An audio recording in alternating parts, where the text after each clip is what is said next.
আসন্ন ত্রয়োদশ জাতীয় সংসদ নির্বাচন কিশোরগঞ্জ ১ আসনের স্বতন্ত্র পদপ্রার্থী জননেতা বীর মুক্তিযোদ্ধা আলহাজ রেজাউল করিম চুন্নু সাংবাদিকদের সঙ্গে মত বিনিময় করেন তার অফিস কার্যালয়ে।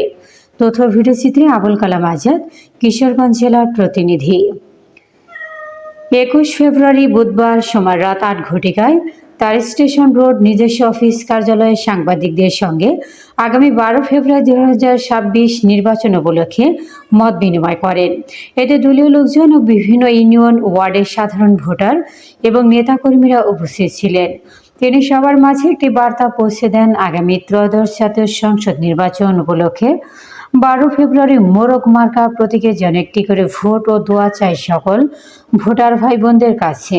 তিনি বলেন, আমাকে যদি নির্বাচিত করেন কয়েকটি লাভের কথা, যেমন একরামপুর থেকে গৌরাঙ্গ বাজার পর্যন্ত একটি ফ্লাইওভার ব্রিজ করব, একটি আধুনিক বিশ্ববিদ্যালয় করব, একটি কলেজ করব, টেকনিক্যাল যেন যুবকরা পড়া পাশাপাশি কর্মসংস্থানের ব্যবস্থা হয়, যেন গরিব মেধাবী ছেলে মেয়েরা সহজে যে কোনো রাষ্ট্রে যেতে পারে, ব্যাংকের কাছ থেকে সহজে অল্প লাভে যেন কিস্তির মাধ্যমে পরিশোধ করতে পারে টাকা। পুরস্কৃত করবে।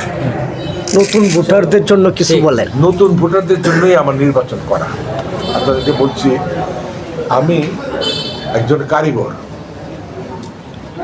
সাধারণ পরিবারের সন্তান। আমি নিজের পরিবারকে গড়েছি, আমাকে গড়েছি। আমি ভেবেছি আমাদের নতুন প্রজন্মের কথা।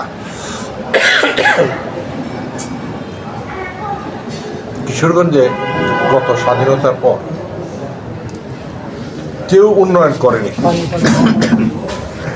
প্লেইং ফিল্ড দিয়েই নির্বাচন করতে চাচ্ছে, কিন্তু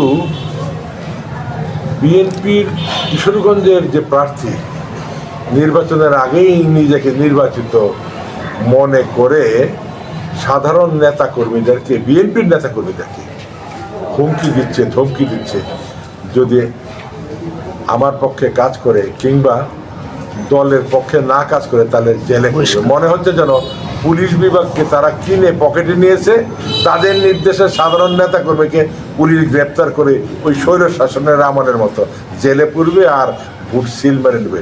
সেদিন চলে গেছে, সেটা আর হওয়ার সুযোগ নাই। আমরা ভোট নিয়েই নির্বাচন করতে চাই, জনগণের ভোটে নির্বাচন করতে চাই। কোনো অপশক্তি এই নির্বাচনকে কলুষিত করতে পারবে না।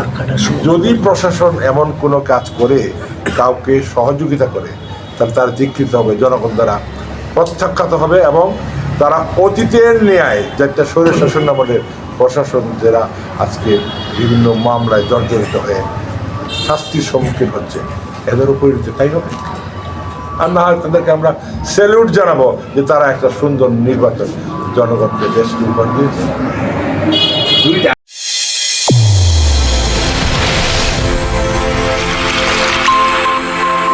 চ্যানেল A1 হৃদয়ের স্পন্দন।